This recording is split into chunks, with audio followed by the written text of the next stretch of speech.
हरे कृष्ण सभी वैष्णव के चरणों में नमस्कार। ओम अज्ञानतिमिरान्धस्य ज्ञानाञ्जनशलाकया चक्षुरुन्मीलितं येन तस्मै श्रीगुरवे नमः।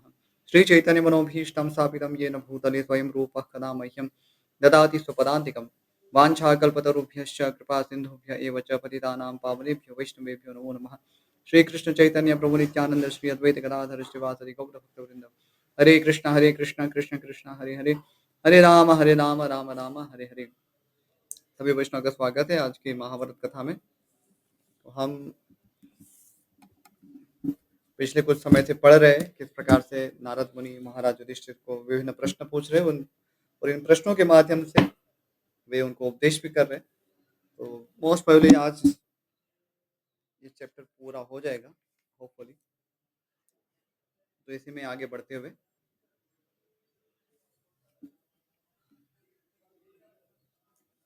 हम्म,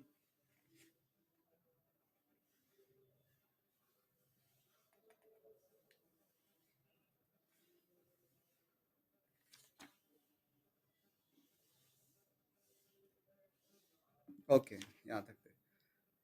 आगे कहीं अपने आश्रित जनों की जीविका वृत्ति को तुम लोभ मोह आत्मविश्वास अथवा आसक्ति से बंद तो नहीं कर देते। तो ये हमने पढ़ लिया था कि जो भी आश्रित जन है तो उनकी जो भी जीविका है तो वो चलती रहे। इसमें लोभ, मोह, आत्मविश्वास या आसक्ति जो भी कारण है, उसके कारण वो जो हमसे हमारे आश्रित हैं, तो उन्हें कष्ट ना हो। तुम्हारे नगर तथा राष्ट्र के निवासी मनुष्य संगठित होकर तुम्हारे साथ विरोध तो नहीं करते। शत्रुओं ने उन्हें किसी तरह घूस देकर खरीद तो नहीं लिया है। तो राजा के लिए ये भी ध्यान रखना जरूरी है कि वे नगर और राष्ट्र के जो भी लोग हैं, कहीं पर इस प्रकार से संगठन बना रहे और आपका विरोध कर रहे, तो इसका मतलब राजा को कुछ सुधारने की जरूरत है। तो ये नहीं कि राजा फिर दमन करने लग जाए, पर उसको समझने की ज़रूरत है कि प्रजा जो है, प्रजा को क्या चाहिए? यदि वो सुख से रह रहे हैं, तो वो आपका विरोध क्यों करेंगे? यदि आपका विरोध कर रही है, इसका अर्थ है कि वहाँ पे कुछ न कुछ तो विरोध करने लायक विषय है, तभी तो कोई विरोध कर रहा है। अब विरोध जो है एक मनुष्य समाज की बात हो रही है। अभी आज के समाज में तो मनुष्य केवल नाम मात्र के रह गए, उसमें सारे पाशवी विचार ही फैल रहे हैं। जैसे लिविंग रिलेशनशिप इत्यादि जो है, एक्स्ट्रा मैरिटल अफेयर्स, तो ये सारी चीज़ें तो क्या है उसके लिए लोग लड़ते हैं, आवाज़ उठाते हैं, लेकिन ये सब पाशवी विचार है। तो ये ऐसा नहीं कि पहले के समाज में ऐसे विचार हुआ नहीं करते थे। ये पहले के सभ्य समाज में भी कुछ ऐसा बहुत ही नगण्य ऐसा वर्ग हुआ करता था कि जो इस प्रकार के विचार रखता था। तो पर उसका उसके लिए फिर ऐसे नहीं कि बहुत बड़ी व्यवस्था कोई करेंगे।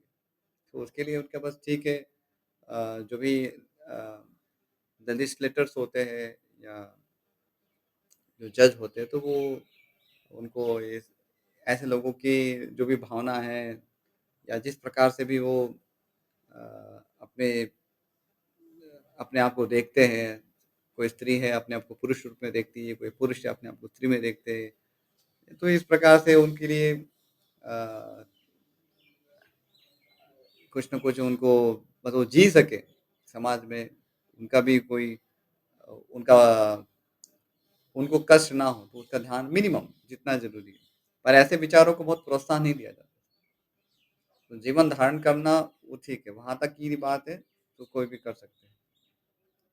तो उस सभी का अधिकार है जीवन धारण करना। लेकिन यदि वो समाज को नुकसान पहुँचाने वाले यदि विचार है, पाशवी विचार है, तो उसका फैलावा नहीं होगा, व्यापक स्तर पे उसका प्रचार नहीं होगा।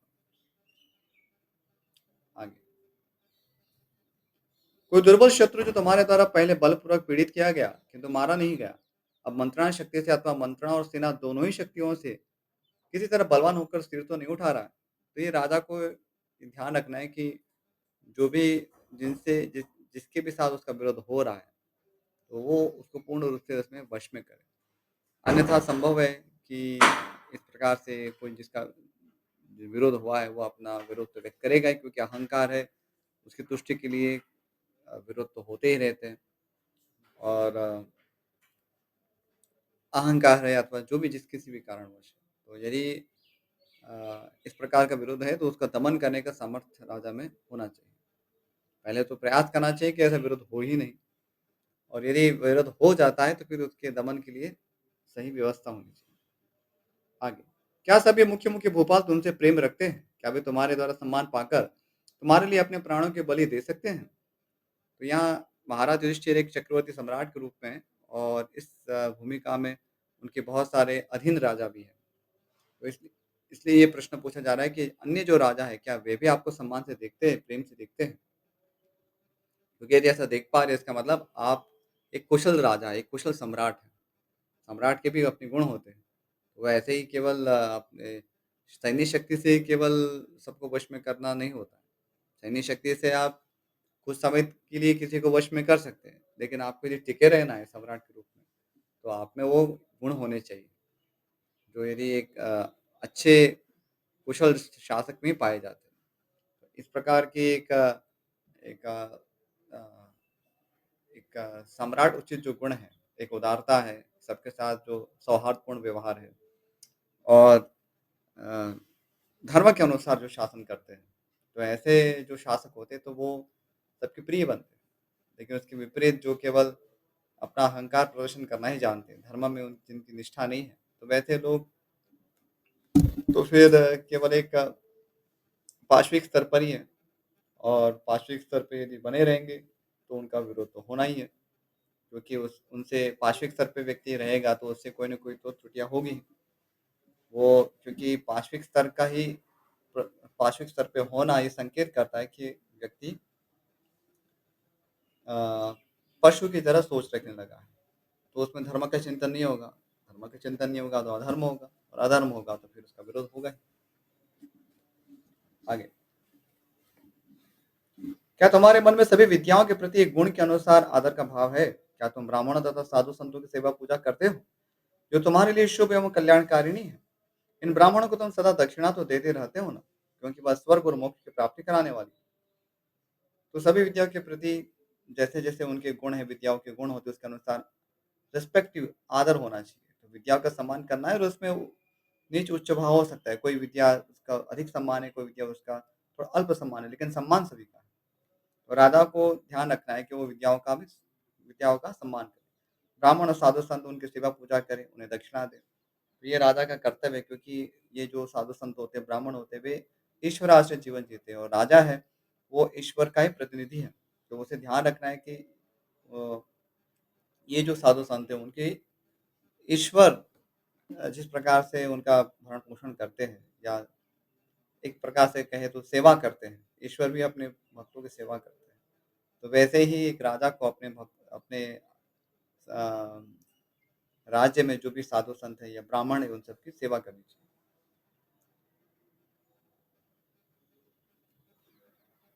तीनों वेद ही जिसके मूल है और पूर्व पुरुषों ने जिसका आचरण किया है, उस धर्म का अनुष्ठान करने के लिए तुम अपने पूर्वजों की ही भांति प्रयत्नशील तो रहते हो। धर्मानुकूल कर्म में ही तुम्हारी प्रवृत्ति तो रहती है। तो यहाँ अपने पूर्वजों के अनुसरण करने पर बल दिया गया है। जो भी पूर्वजों ने धर्म का अनुष्ठान किया है, उसको करते रहे और धर्म में ही हमेशा निष्ठा रहे, क्योंकि धर्म ही हमारी रक्षा करता है। वो एक गाइडिंग प्रिंसिपल्स है। तो हमें लगता है कि किस वस्तु को प्रधानता दी जाए, ये प्रश्न हमेशा समाज में उत्पन्न होता है। हमें तो लगता है ये करना चाहिए, किसी को लगता है वो करना चाहिए, तो हमें क्या करना चाहिए? तो किम कर्तव्य विमूढ़ता जब आती है, तब एक ही प्रश्न अ, का एक उसमें समाधान प्राप्त होता है, वो है धर्म। जो धर्म कहता है वो हमें करना चाहिए। तो ना ही अर्थ, ना ही काम, अन्य जो भी ऐसे विचार हैं जो धर्म के परिधि से बाहर जा रहे हैं, तो वो उसका हमें कोई स्थान नहीं देना चाहिए। हमें केवल धर्म की बात सुननी चाहिए और वो हमारी गाइडिंग स्ट्रैटेजी होनी चाहिए। अक्सर क्या होता है कि हम अर्थ और काम परायण ज़्यादा होते हैं, तो जहाँ हमें अधिक अर्थ प्राप्त होता है या हमें कुछ लाभ भौतिक लाभ प्राप्त होता है अथवा हमें भौतिक भोग प्राप्त होते हैं, जैसे काम है, तो उसे तम उसके पक्ष में हम निर्णय ले लेते हैं, पर ऐसा हमें नहीं करना है। वही यहाँ कहा जा रहा है कि धर्म के अनुसार हमेशा कार्य करना चाहिए, हमेशा धर्म में लगे रहना चाहिए, क्योंकि हम कुछ तो करेंगे। अब उसको करने के मोटिवेशन फैक्टर बहुत सारे हो सकते हैं। धर्म के अनुसार करना, दूसरा है अर्थ और काम से प्रेरित होके करना, तो और मोक्ष से प्रेरित होगा।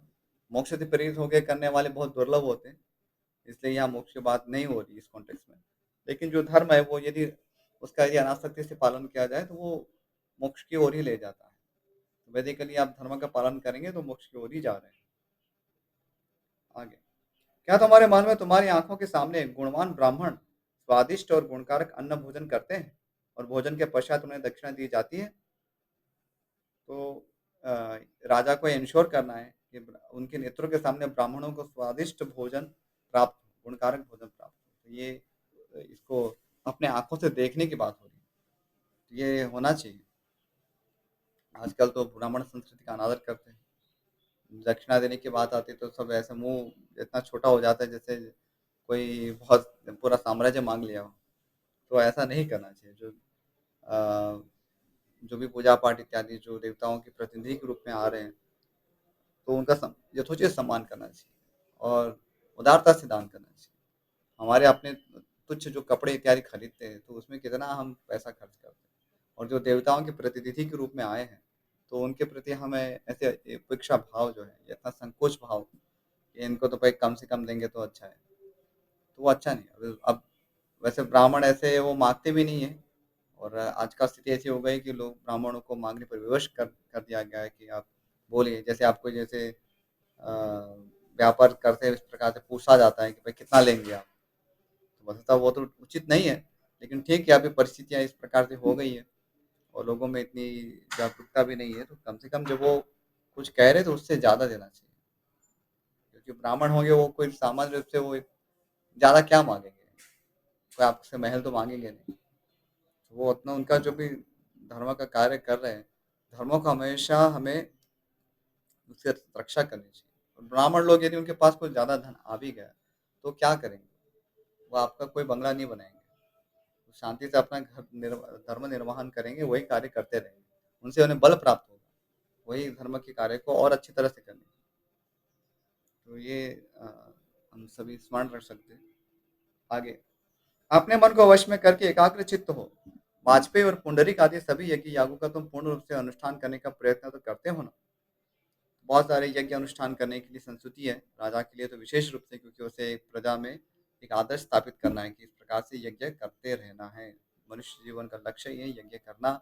यज्ञ अर्थात भगवान विष्णु की संतुष्टि और उन्हें प्रसन्न करने के लिए, क्योंकि ये द्रव्य यज्ञ तो बहुत ही सभी को देख सकते हैं और इसमें ब्राह्मणों का भी पूजन होता है, देवताओं का पूजन होता है और अन्य जो पशु पक्षी हैं उन सभी का भी पूजन होता है उसमें।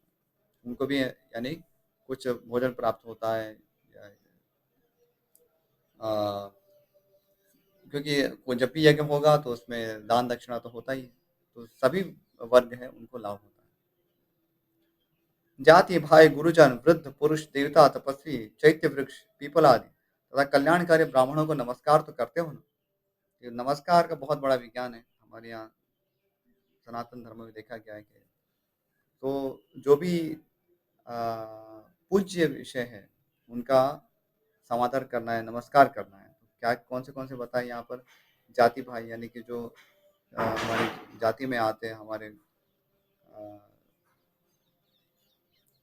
अ, जैसे कहेंगे ना आप, जैसे कोई क्षत्रिय है तो क्षत्रिय जाति के यदि कोई उनके जो भी भाई बंधु हैं, उनको नमस्कार करना। फिर गुरुजन है, तो गुरुजन भी अलग-अलग श्रेणी के होते हैं।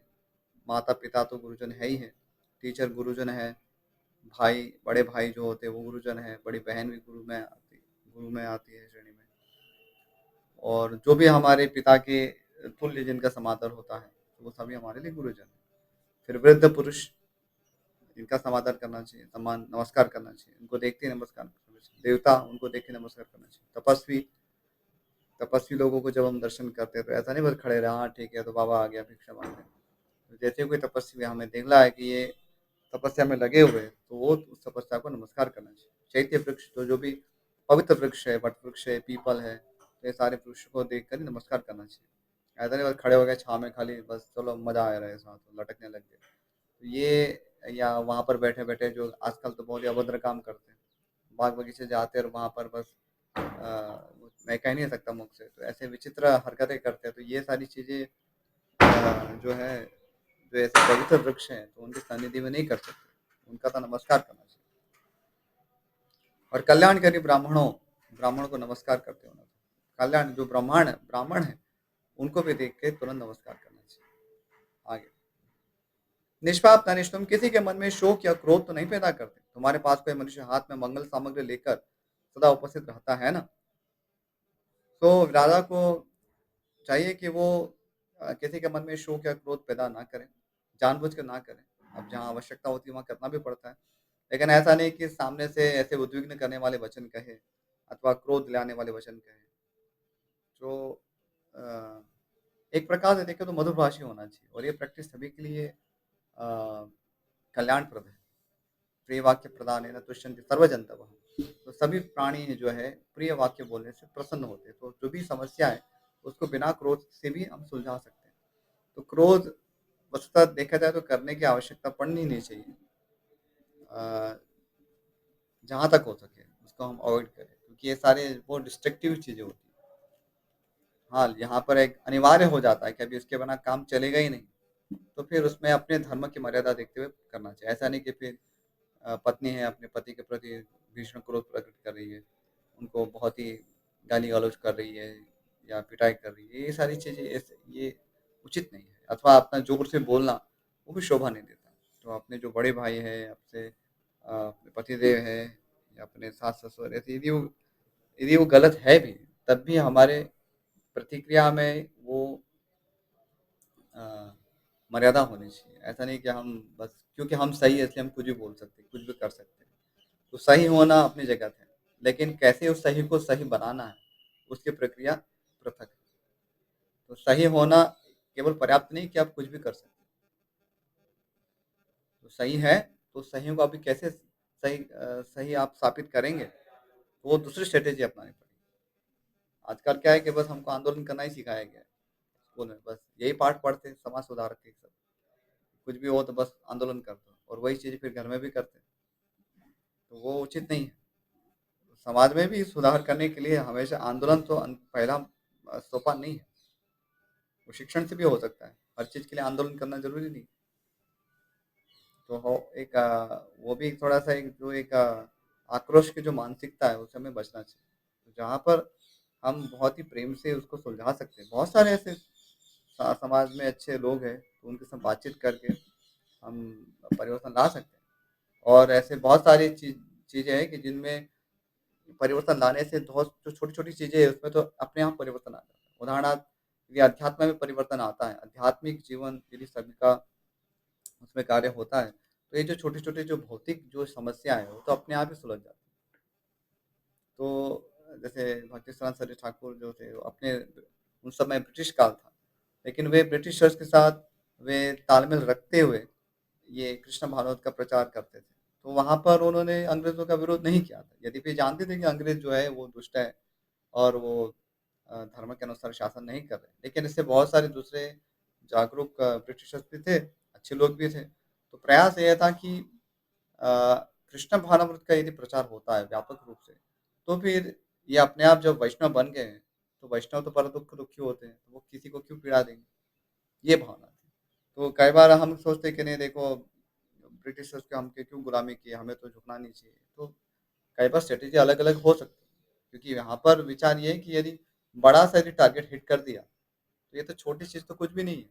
वो तो आपको हिंसा करना तो दूर की बात है, आपको भगवान की तरफ पूजेंगे, तो ये तो बहुत बड़ा परिवर्तन हो जाता है। लेकिन जो भी है, आज समाज में क्या है कि हम एक ही पक्ष को ज़्यादा हम क्योंकि सुनते हैं और इसी के लिए हम ज़्यादा हमको मोटिवेट किया जाता है, तो हमें लगता है बस आंदोलन ही एकमात्र उपाय है। और कुछ ऐसे लोग हैं भी जो इस प्रकार से ऐसी स्ट्रैटेजी को ज़्यादा कारगर समझते हैं, लेकिन स्ट्रैटेजी अलग-अलग होती है और बिना क्रोध की भी स्ट्रैटेजी बना सकते हैं और इफ़ेक्टिव स्ट्रैटेजी बना सकते हैं। तो वो हमें थोड़े सोचने की बात है गंभीरता से। आगे, पाप रहित युधिष्ठिर, अब तक जैसा बतलाया गया है उसके अनुसार ही तुम्हारी बुद्धि और वृत्ति है ना? ऐसी धर्मानुकूल बुद्धि और वृत्ति आयु तथा यश को बढ़ाने वाली एवं धर्म अर्थ तथा काम को पूर्ण करने वाली है। जो ऐसी बुद्धि के अनुसार बर्ताव करता है उसका राष्ट्र कभी संकट में नहीं पड़ता, और राजा सारी पृथ्वी को जीत कर बड़े सुख से दिनों दिन उन्नति करता है। कहीं ऐसा तो नहीं होता कि शास्त्र कुशल विद्वानों का संग न करने वाले तुम्हारे मूर्ख मंत्रियों ने किसी विशुद्ध हृदय वाले श्रेष्ठ एवं पवित्र पुरुष पर चोरी का अपराध लगाकर उसका सारा धन हड़प लिया हो और फिर अधिक धन के लोभ से भी उसे प्राण दंड देते हो। तो राजा को ये भी देखना है कि कहीं मूर्ख मंत्री तो नहीं है आपके राज्य में, कि जो किसी पवित्र हृदय वाले व्यक्ति को भी चोरी के आरोप में उसको बंदी बना देते हो, उनको दंड देते हो। तो राजा को बहुत केयरफुल रहना होता है। नरश्रेष्ठ, कोई ऐसा दुष्ट चोर जो चोरी करते समय गृह रक्षकों द्वारा देख लिया गया और चोरी के माल सहित पकड़ लिया गया हो, धन के लोभ से छोड़ तो नहीं दिया जाता। तो यहाँ करप्शन तो नहीं है, ये पूछा जा रहा है। ऐसा नहीं कि पकड़ तो लिया गया, लेकिन जो दूसरे नीचे के अधिकारी उन्होंने बस थोड़ा सा पैसा लेके उनको जाने दे दिया। तो ये क्या दिखाता है कि समाज में जो नैतिकता का स्तर बहुत ही कम है। तो दंड होना चाहिए, और दंड का अर्थ ये ऐसा ही नहीं कि हमेशा उसको भीषण दंड हो। दंड के अलग अलग स्तर होते हैं। तो किसने किस परिस्थिति में वो सब किया है, क्या उसके पीछे समझ रही है, और कुछ चीज़ें उसको समझाने से भी सुलझा सकती है, लेकिन हाँ, उसको प्रकाशित करना होता है कि ये जो है आपने अनुचित किया है। ये बहुत सारी चीज़ें होती हैं, लेकिन हम ऐसा पकड़ के चलेंगे कि बस किया ही क्यों, बस खत्म।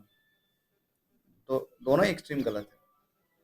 तो क्योंकि व्यक्ति जो होता है, बहुत सारे उसके जीवन में बहुत सारे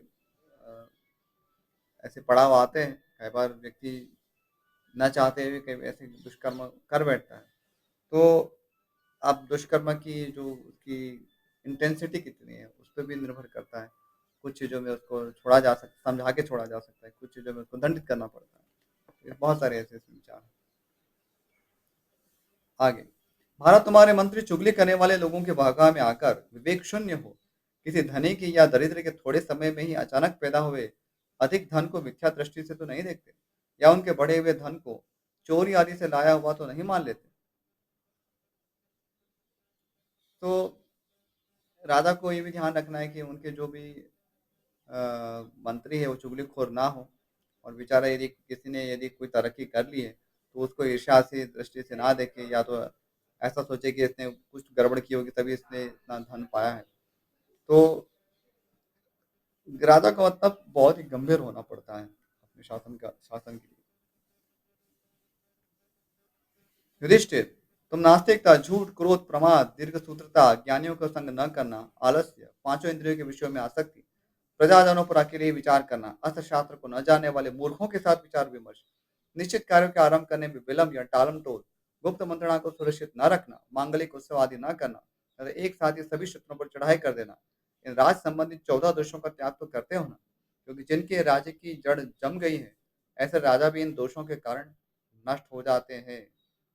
सुनिए, जिनके राजा राज राज जिनके राजा की जड़ें जमी हुई, यानी कि बहुत ही स्ट्रांग है राजा है, वो भी नष्ट हो जाते जब ये सारे कार्य करते हैं। तो नास्तिकता, झूठ बोलना, क्रोध करना, प्रमाद करना, कार्य को टालना, ज्ञानियों का संग न करना, आलस करना, इंद्रियों में आसक्ति रखना, इंद्रिय विषयों में, प्रजाजनों पर अकेले ही चिंतन करना, क्या करना है उनके विषय में, परामर्श न लेना मंत्रियों का, अर्थशास्त्रों को न जाने वाले मूर्खों के साथ परामर्श करना, निश्चित कार्यों के आरंभ करने में विलंब करना, गुप्त मंत्रणा को न रखना, मांगलिक उत्सवों को न करना, और एक साथ सभी शत्रुओं में चढ़ाई करना। तो ऐसे मूर्खतापूर्ण कार्य करेंगे तो कोई भी राजा, अच्छा राजा भी होगा तो भी उसका शासन दिगमिगा जाता है। क्या तुम्हारे वेद सफल है? क्या तुम्हारा धन सफल है? क्या तुम्हारी स्त्री सफल है? और क्या तुम्हारा शास्त्र ज्ञान सफल है? सफल यानी कि जो भी उसका प्रयोजन है कि उसको सिद्ध हुआ है। यदि वेद सफल है तो आप उसका व्यवहार में उसका प्रयोग करने चाहिए। धन सफल है तो धर्म में लगना चाहिए। स्त्री सफल है तो उसके संतान प्राप्ति होनी चाहिए, और वो धर्म में लगी हुई नहीं चाहिए।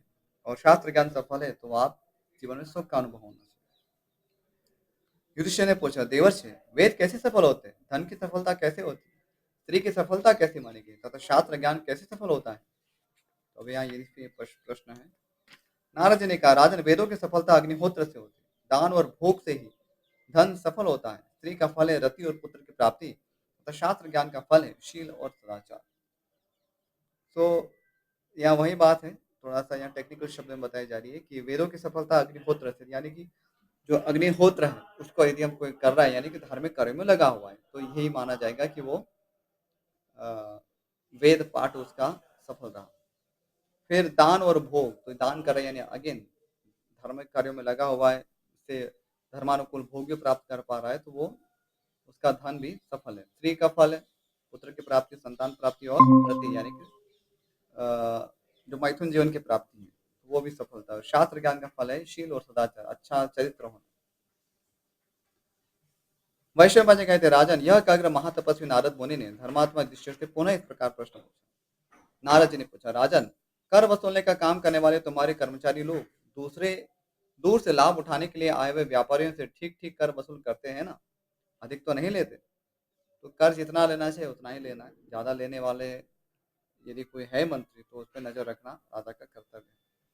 महाराज, वे व्यापारी लोग आपके नगर और राष्ट्र में सम्मानित हो, बिक्री के लिए उपयोगी सामान लाते हैं ना, उन्हें तुम्हारे कर्मचारी छल से ठगते तो नहीं? तो व्यापारी के साथ अन्याय ना हो।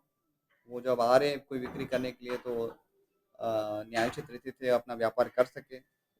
कर्मचारी कर्मचारी जो है राजा के, उनसे ठगे नहीं। तो ये राजा को इंश्योर करना है। तात, तुम सदा धर्म और अर्थ के ज्ञाता एवं अर्थशास्त्र के पूरे पंडित, बड़े बड़े लोगों के धर्म और अर्थ से युक्त बातें सुनते रहते हो ना? तो यहाँ जो भी अनुभवी लोग हैं, धर्म और शास्त्र अर्थशास्त्र के ज्ञाता, उनसे परामर्श लेते रहना और कंसल्टेशन में कोई भी काम करना, ये बहुत ही सुरक्षित स्ट्रेटेजी मानी गई है।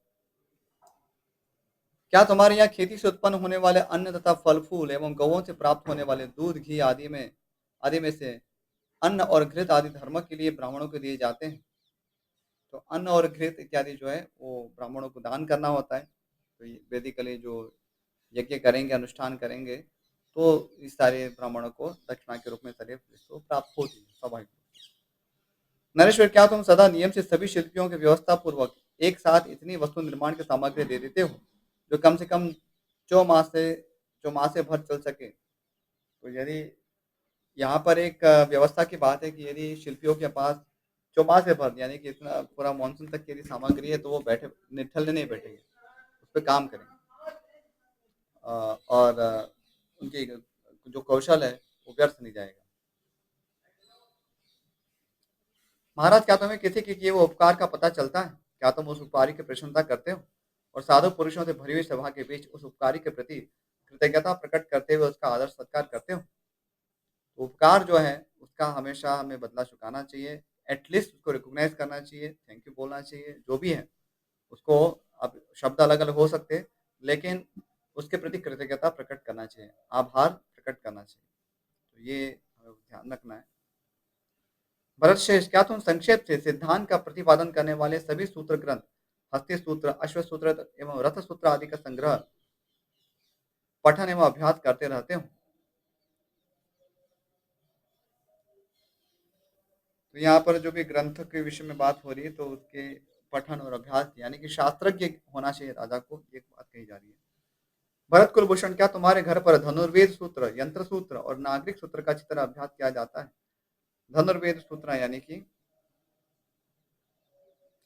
अ, जो धनुर्वेद यानी कि जो अस्त्र शस्त्र ज्ञान है उसके विषय में फिर बताया जा रहा है। यंत्र सूत्र, तो लोहे की बनी हुई उन मशीनों को जिनके द्वारा बारूद के बल से शीशे, कांसे और पत्थर के गोलियां चलाई जाती है, यंत्र कहते हैं। उन यंत्रों के प्रयोग की विधि के प्रतिपादक संक्षिप्त वाक्य ही यंत्र सूत्र है। तो बेसिकली जो मिसाइल्स टेक्नोलॉजी जो है यहाँ पर इंगित किया जा रहा है, तो उसका भी अभ्यास राजा को सत्य रूप से करना है। फिर नागरिक सूत्र यानी कि नगर के रक्षा तथा उन्नति के साधनों को बताने वाले संक्षिप्त वाक्यों को ही यह नागरिक सूत्र कहा गया है। तो नगर की रक्षा के लिए, प्रजाजनों के उन्नति के लिए जो भी यहाँ शॉर्ट में स्टेटमेंट दिए जाते हैं शास्त्रों में, तो उन ग्रंथों का भी अध्ययन करना। जैसे हम देखते चाणक्य नीति है तो क्या है, एक प्रकार से देखें तो सूत्र ग्रंथ है कि उसमें बहुत सारे ऐसे छोटे छोटे सूत्रों में सारे मार्गदर्शन दिया हुआ कि किस प्रकार से राजा को कार्य करना चाहिए। आगे, निष्पाप नरेश, तुम्हें सब प्रकार के अस्त्र, वेदोक्त दंड विधान तथा शत्रुओं का नाश करने वाले सब प्रकार के विष प्रयोग ज्ञात है ना? तो राजा को ज्ञानी होना चाहिए इस दंड विधान का, इस तरह उसको ज्ञान होना चाहिए, शत्रु के नाश करने की ज्ञात कला ज्ञात होनी चाहिए, विष प्रयोग आना चाहिए। क्या तुम अग्नि, सर्प, रोग तथा राक्षसों के भय से अपने संपूर्ण राष्ट्र की रक्षा करते हो? तो ये सब वस्तुओं से राष्ट्रों की रक्षा करनी ये कर्तव्य है राजा का। अग्नि से, सर्प से, रोग से तथा राक्षसों से। धर्म के, क्या तुम अंधों, गुंगों, पंगुओं, अंगहीनों और बंधु बांधवों से रहित अनाथों तथा सन्यासियों का भी पिता की भांति पालन करते हो? ये तो कॉमन सेंस है। तो जो भी जिन राजा की ही सारी संतानें मानी जाती है प्रजा, तो प्रजा का जो यदि कोई आश्रय नहीं है, यदि कोई किसी के माता-पिता नहीं या तो बहुत अनाश्रित है, तो राजा ही उसका नेचुरल पिता माना जाता है। महाराज, क्या तुमने निद्रा, आलस्य, भय, क्रोध, कठोरता और दीर्घसूत्रता इन 6 दोषों को पीछे कर दिया है? यानी कि त्याग दिया है। तो निद्रा, आलस्य, भय, क्रोध, कठोरता, दीर्घसूत्रता ये सारी चीज़ें त्याज्य मानी गई है। ऐसा त्याग करने पर ही व्यक्ति सफल होता है। अब पूरा ही होने आया है, 1-2 श्लोक बाकी है।